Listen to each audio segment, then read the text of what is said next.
à quel point un ministre optimiste et des professionnels déçus.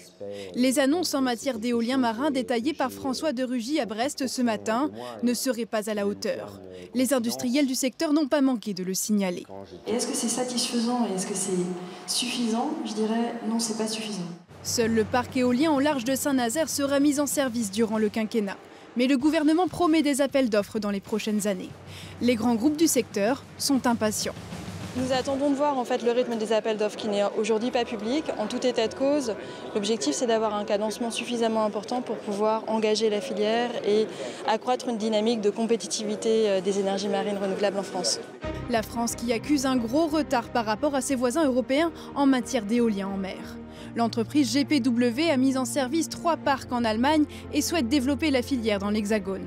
Son directeur espérait des mesures bien plus ambitieuses. Nous projetions des objectifs à 15 gigawatts à 2030 et aujourd'hui les annonces qui ont été faites vont porter ce chiffre de réalisation à 5 gigawatts. Donc on est en deçà des objectifs.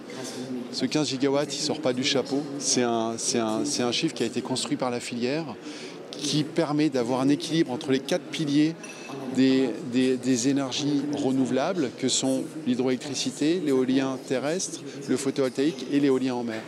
Le ministre lui dit que ces mesures sont avant tout réalistes. Nous souhaitons avoir une compétitivité prix de l'électricité produite par les énergies marines renouvelables qui soit aussi grande que possible. Et donc ce sera un partenariat, mais un partenariat avec une forme de pression sur les industriels pour que l'on ait les meilleurs prix. Sans politique plus volontariste, de nombreux professionnels craignent que la France n'atteigne pas ses objectifs de transition énergétique.